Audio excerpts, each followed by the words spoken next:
नमस्कार दोस्तों, स्वागत है आप सभी का मेरे यूट्यूब चैनल पे। और आज के वीडियो में हम लोग बात करेंगे क्लासिफिकेशन के बारे में।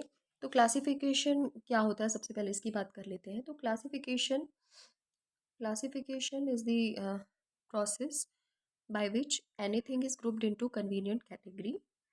ठीक है, मतलब इतने सारे ऑर्गेनिज्म हैं, हमें इनकी स्टडी करनी है, तो हमें कुछ ना कुछ इनको तो कैटेगरी में बांटना ही पड़ेगा ताकि हम इनकी इजीली स्टडी कर सकें। ठीक है, तो classification makes the study of organism convenient, है ना। मतलब इतने ढेर सारे ऑर्गेनिज्म है, हमारी अर्थ इतनी बड़ी है और इसमें तरह तरह के ऑर्गेनिज्म है, तो उनकी स्टडी कन्वीनियंट हो, इसलिए हमें क्लासिफिकेशन की ज़रूरत पड़ी है। कुल मिला के क्लासिफिकेशन को आसान बनाने के लिए, तो इतने सारे ऑर्गेनिज्म की स्टडी को आसान बनाने के लिए हम लोग क्लासिफिकेशन की स्टडी करते हैं। ठीक है, दूसरी चीज़ होती है इसमें टैक्सोनॉमी। ठीक है, तो टैक्सोनॉमी क्या होता है ना, ये हम लोग समझ लेते हैं कि टैक्सोनॉमी क्या होता है। तो टैक्सोनॉमी जो होता है, taxonomy is the process of classification on the basis of external and internal structure along with internal structure of cell development process and ecological information is known as taxonomy। ठीक है, मतलब इसमें जो भी ऑर्गेनिज्म होगा उसका एक्सटर्नल स्ट्रक्चर और उसका इंटरनल स्ट्रक्चर कैसा है, उसके बेसिस पे हम लोग उनको रखते हैं। ठीक है, मतलब ऑर्गेनिज्म है वो बाहर से सब कैसे दिख रहे हैं वो भी अलग होगा, इंटरनल उनके जो स्ट्रक्चर होंगे वो सारे अलग होंगे, तो उस बेसिस पे हम उन्हें कैटेगराइज कर देते हैं। ठीक है, तो इसे हम लोग बोलते हैं टेक्सोनॉमी। ठीक है, अब इसमें एक अगला टर्म आता है टेक्सोनॉमिक कैटेगरी। ठीक है, तो टेक्सोनॉमिक कैटेगरी क्या होता है।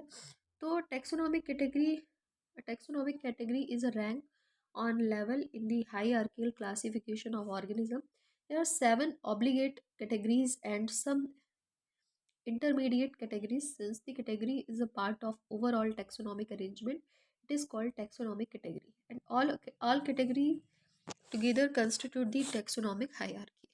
ठीक है, मतलब ये जो हायरार्किकल क्लासिफिकेशन हम लोग ऑर्गेनिज्म का पढ़ते हैं, ये हम लोग सारा टेक्सोनॉमिक कैटेगरी में पढ़ते हैं। ठीक है, अब इसको हम लोग देखते हैं कि टेक्सोनॉमिक हायरार्की क्या होता है ना, ये बहुत इंपॉर्टेंट चीज़ है।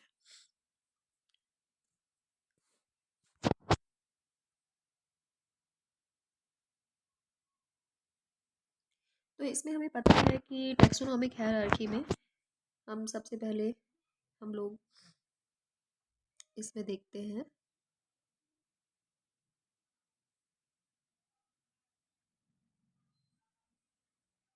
मतलब इसमें सबसे पहले आता है किंगडम, फिर आता है फाइलम, फिर आता है क्लास, फिर आता है ऑर्डर, और फिर आता है फैमिली। फैमिली के बाद आता है जीनस, और जीनस के बाद आता है स्पीशीज। ठीक है, तो इस तरीके से हम लोग इसकी पूरी स्टडी करते हैं। लेकिन ये स्टार्टिंग कहाँ से होती है, इसमें सबसे छोटा जो होता है वो स्पीशीज होता है। उसके बाद उसके बाद आता है इसमें जीनस, है ना। उसके बाद आता है इसमें फैमिली, है ना। इसके बाद आता है ऑर्डर, उसके बाद आता है क्लास, इसके बाद आता है फाइलम, और उसके बाद सबसे बड़ा जो होता है वो होता है किंगडम, है ना। इसको हम लोग बोलते हैं टैक्सोनॉमिक हायरार्की। ठीक है, ये बहुत इंपॉर्टेंट होता है क्योंकि इसी के बेसिस पे पूरा जो क्लासिफिकेशन है वो टिका हुआ है ना। अब इसके बाद एक अगला टर्म आता है जिसको कि बोला जाता है टेक्सॉन, है ना। इसको मैं रब कर देती हूँ, और इसके बाद हम लोग अगला टर्म देख लेते हैं क्या है टेक्सॉन। तो ये टेक्सॉन क्या होता है। तो each category refer to as a unit of classification. Taxon refers to a group of similar genetically related individuals having certain characters distinct from their of other groups. A taxon that includes a common ancestral species and all the species descended from it is called a clade or a monophyletic taxon। ठीक है, मतलब हर category जो होती है classification की, ठीक है, तो उनमें कुछ सिमिलर जेनेटिकली रिलेटेड इंडिविजुअल जो होते हैं वो क्या होते हैं, एक दूसरे से थोड़े बहुत क्या होते हैं, उनमें अंतर पाया जाता है। ठीक है, हमको पता है कि जो ऑर्गेनिज्म होगा वो अपने जो उनके जो एंसेस्टर्स होते हैं उनसे उनमें कुछ सिमिलरिटी पाई जाती है ना, सिमिलरिटी पाई जाती है, कुछ सिमिलरिटी पाई जाती है और कुछ हद तक वो क्या होते हैं, अपने एंसेस्टर्स से क्या होते हैं, अलग भी होते हैं, है ना। अब इसके बाद हम लोग अगला वर्ड देखते हैं, अगला डिफिनीशन देख लेते हैं, जो कि है टेक्सोनोमिक हायरार्की। टेक्सोनोमिक हायरार्की, ठीक है। तो टेक्सोनोमिक हायरार्की क्या होता है? Taxonomic hierarchy is the system of और arranging taxonomic categories in a descending order. It is first introduced by Linnaeus. इसको सबसे पहले जो लिनियस एक साइंटिस्ट है उन्होंने दिया था, and hence it is also known as Linnaeus hierarchy. और इसे हम लोग अगर लिनियस हायरार्की भी बोले तो ये गलत नहीं होगा, है ना। Group represent category and category further denotes rank.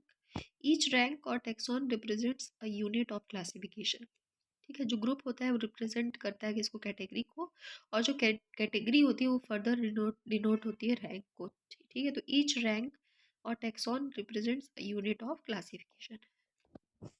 ठीक है, अब इसके बाद हम लोग अगला डिफिनेशन देख लेते हैं, जो कि है species. Species are the natural population of individuals or group of population which resemble one another in all essential morphological and uh, reproductive characters, so that they are able to interbreed freely and produce fertile offspring. For mango tree indica is a species of genus Mangifera indica। ठीक है, तो इसमें क्या होता है, जैसे कोई भी इंडिविजुअल है और उसका एक पूरा का पूरा क्या पाया जा रहा है, पॉपुलेशन पाया जा रहा है। ठीक है, अब क्योंकि वो इंडिविजुअल है और उनका एक पूरा का पूरा पॉपुलेशन है, तो वो मॉर्फोलॉजिकली एक दूसरे से सिमिलर होंगे। और दूसरी चीज़, उनमें रिप्रोडक्टिव कैरेक्टर भी पाए जाते हैं, जिसकी वजह से वो क्या कर सकते हैं, इंटरब्रीड कर सकते हैं। ठीक है, इंटरब्रीड कर सकेंगे तो उससे क्या होगा, फ्रीली इंटरब्रीड कर सकेंगे तो उससे क्या होगा, वो फर्टाइल ऑफस्प्रिंग भी आ सकेंगे और जो उनकी स्पीशीज़ है वो बनी रहेगी। ठीक है, अब इसमें थोड़ा सा समझ लेते हैं हम लोग एग्जाम्पल से, तो हम लोग को क्लियर हो जाएगा, है ना। क्या क्लियर हो जाएगा कि इसको एग्जाम्पल, है ना, देख लेते हैं, है ना। जैसे हम लोग अगर मैंगो का एग्जाम्पल लेते हैं, ठीक है, तो मैंगो का पूरा नाम क्या होता है, मैंजीफेरा इंडिका। ठीक है, तो इसमें कौन सा जीनस और कौन सा स्पीशीज़ है। ठीक है, तो ये इसका जीनस होता है और ये इसका क्या होता है, स्पीशीज़ होता है। एंजीफेरा जीनस होता है और इंडिका इसका स्पीशीज़ है ना। तो ये जो इंडिका स्पीशीज़ है वो क्या रहेगी, इसमें सेम रहेगी। ठीक है, तो इस तरीके से हम समझ सकते हैं कि स्पीशीज़ क्या होता है किसी भी नाम में, साइंटिफिक नेम में, है ना। तो ये किसके बारे में हो गया, स्पीशीज़ के बारे में। ठीक है, अब इसके बाद हम लोग अगली डिफिनीशन देख लेते हैं, जो कि क्या है, अगली डिफिनीशन है जीनस। ठीक है, तो जीनस क्या होता है, it is a group of related species which resembles are another in one another in certain co-related character. All species of genus presumed to have evolved from a common ancestor. Lion, tiger, leopard are closely related species and placed in same genus panther। ठीक है, तो इसमें क्या होता है, जो related इनकी क्या रहती, स्पीशीज रहती है। ठीक है, अब कोई भी स्पीशीज़ ऐसी जिसमें कि जितने भी ऑर्गेनिज्म हो सब सिमिलर एक जैसे दिखते हो। जैसे हम लोग, एक बहुत कॉमन एग्जांपल हम लोग के सामने है, हम लोग जब भी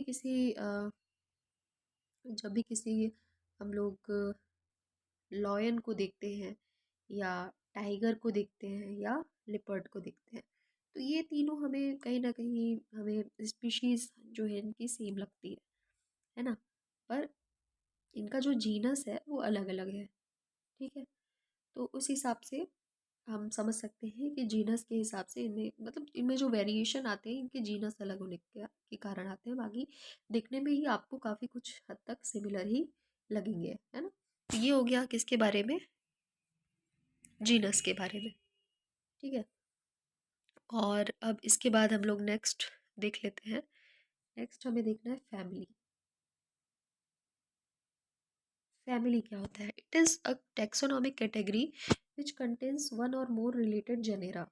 ठीक है, इसमें एक या एक से ज़्यादा रिलेटेड क्या होते हैं, जेनेरा होते हैं। All genera of a family have some common feature. ठीक है, उनमें कुछ कॉमन फीचर होते हैं और को रिलेटेड कैरेक्टर भी होते हैं। ठीक है, जैसे हम फैमिली जो सोलेनेसी होती है, ठीक है, तो इसमें क्या होते हैं, ये कंटेन रखता है number of genera like Solanum, धतूरा एक्सेट्रा, है ना। सोलेनम और धतूरा हो गए, तो ये सारे इसी में आ जाते हैं। ठीक है, तो ये हो गया किसके बारे में, ये हो गया फैमिली के बारे में। ठीक है, अब मैं ये वाला भी रब कर देती हूँ। इसके बाद हम लोग नेक्स्ट देख लेते हैं जो कि है, नेक्स्ट हम लोग देख लेते हैं जो कि है ऑर्डर। अब ये ऑर्डर क्या होता है? तो this category includes one or more related families, मतलब इनमें एक या एक से ज़्यादा रिलेटेड क्या आ जाती हैं, फैमिलीज आ जाती हैं, और उसे हम लोग क्या बोलते हैं, ऑर्डर बोलते हैं, है ना। इसके बारे में हमें इतना ही जानना है समझने के लिए, है ना। इसके बाद हम लोग नेक्स्ट देख लेते हैं जो कि है क्लास। नेक्स्ट क्या है, क्लास। तो क्लास क्या होता है? A class is made up of one or more related order. The class dicotyledons of flowering plants contain all dicots which are grouped into several orders like bolus polymonials। ठीक है, class क्या होता है? ये बना होता है किससे, एक या एक से ज़्यादा रिलेटेड ऑर्डर से मिलकर के, है ना। तो ऑर्डर क्लास हम समझ सकते हैं कि इनमें बस यही बोला जा रहा है कि ऑर्डर जो होता है, ये ऑर्डर जो होता है एक या एक से ज़्यादा रिलेटेड फैमिलीज से मिलके बना है, और क्लास जो है होता है वो एक या एक से ज़्यादा ऑर्डर से मिलकर के, रिलेटेड ऑर्डर से मिलकर के बना होता है। ठीक है, अब हम अगला देख लेते हैं जो कि है डिवीज़न या फाइलम।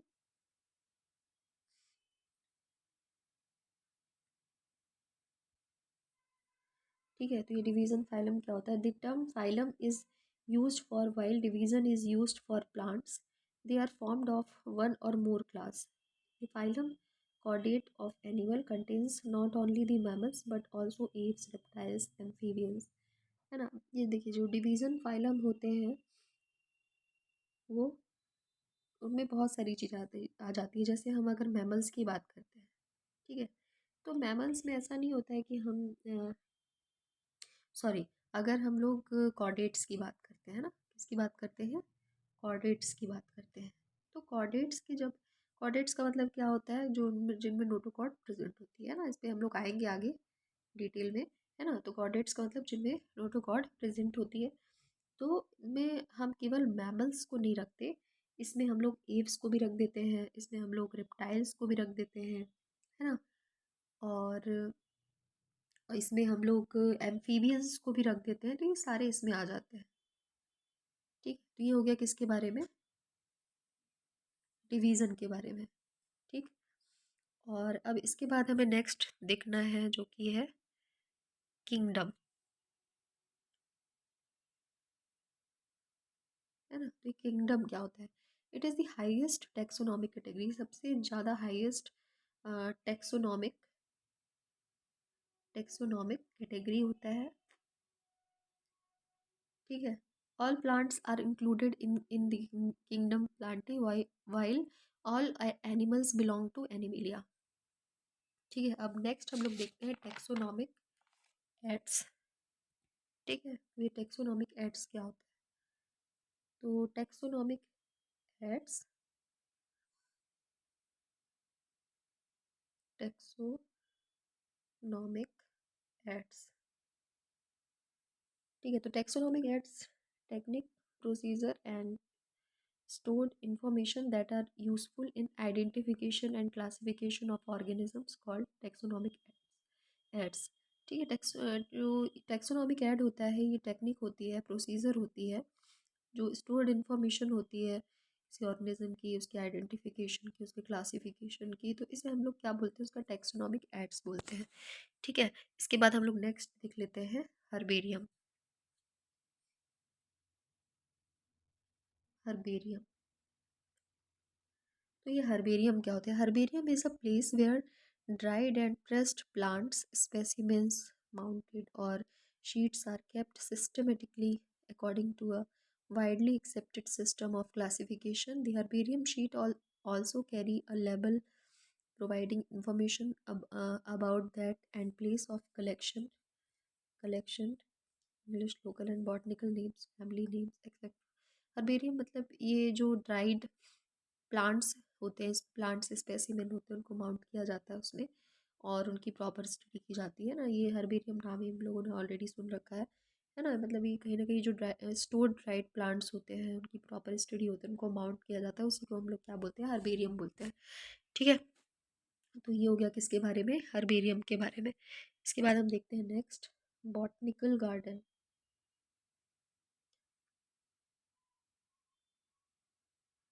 ठीक है। They are specialized gardens having collection of living plants for reference. Plants in those gardens are grown for identification and each plant labeled indicating into scientific name and family. The famous botanical garden includes Royal Botanical Garden। ठीक है। ये कहाँ है? Kolkata, London में है। And Kolkata and national botanical garden, ये लखनऊ में है। ठीक है। ये बॉटनिकल गार्डन होते हैं जहाँ पे क्या किया जाता है? लिविंग प्लांट्स का कलेक्शन किया जाता है ना। अब उनका आइडेंटिफिकेशन, उनकी लेबलिंग, है ना, ये सारी चीज़ें उसमें की जाती हैं। ठीक है। तो इसमें कुछ जैसे लंदन में रॉयल बॉटनिकल गार्डन है जो कि काफ़ी फेमस है। इसके अलावा Kolkata and national botanical garden जो कि लखनऊ में है ना, ये तो ये दो दो काफ़ी फेमस है। इंडिया का भी हमें पता होना चाहिए और हमें वर्ल्ड का भी पता होना चाहिए। ठीक है। तो ये किसके बारे में हो गया? बॉटनिकल गार्डन के बारे में हो गया। अब नेक्स्ट हम लोग देख लेते हैं जो कि है किसके बारे में? म्यूज़ियम, है ना। म्यूज़ियम ये वर्ड भी हम लोगों ने सुन रखा है। तो biological museum is setup in equational institutes like colleges and schools for reference purpose. Specimens are presented in the contains or jars in preservative solution or as dry specimen. Insect are preserved in insect boys after collecting, killing and pinning। ठीक है। तो museum होता है, museum में biological जो museum होते हैं वहाँ पर, मतलब इस ये स्कूल कॉलेज में रखे जाते हैं ताकि जो वहाँ पर उनकी प्रॉपर एक स्टडी की जा सके। ठीक है। इसके बाद नेक्स्ट है जूलॉजिकल पार्क। जूलॉजिकल पार्क्स, तो ये जूलॉजिकल पार्क्स क्या होते हैं? These are the places where wild animals are kept in protected environments under human care and which enable us to learn about their food habitats and behavior. Natural habitats are provided as far as possible। ठीक है। तो जो zoological park होते हैं उसमें नाम से समझ में आ रहा है कि इसमें वाइल्ड एनिमल्स को क्या किया जाता है? प्रोटेक्ट करके रखा जाता है। ठीक है। और उनको ह्यूमन केयर में रखा जाता है ना। उनकी स्टडी की जाती है, उनका हैबिटेट, उनका बिहेवियर, ये सारी चीज़ उसका ध्यान रखा जाता है। ठीक है। और उनको एक नेचुरल हैबिटेट्स जो है वो मिल जाए, इस चीज़ की पूरी कोशिश की जाती है। ठीक है। अब इसके बाद है नेक्स्ट, की की। तो ये की क्या होता है? ठीक है। तो टेक्सोनॉमिक की is an artificial analytic device having a list of statements with dichotomic uh, table of alternate characteristic which is used for identifying organism. Usually two contrasting characters are used. The one present on the organism is chosen while other is rejected. Each statement of key is called lead. Space taxonomic keys are used for each taxonomic category like species, genus, family, etc. Keys are generally analytical in nature. ठीक है, तो ये पूरा हो गया किसके बारे में, की के बारे में। तो ये पूरी क्लास जो थी वो फर्स्ट वाले चैप्टर की, एनसीईआरटी के फर्स्ट चैप्टर की जो पूरी क्लास है ये ख़त्म हो चुकी है आज की क्लास में। ठीक है, और नेक्स्ट क्लास में हम लोग जो एक्सरसाइज के क्वेश्चन है वो करेंगे। और अगर आप सभी को ये क्लास पसंद आई हो तो प्लीज़ इसे लाइक, सब्सक्राइब और शेयर ज़रूर से कर दीजिए। और अगर आगे भी आप मेरी वीडियोस पे बने रहना चाहते हैं तो प्लीज़ इसे लाइक,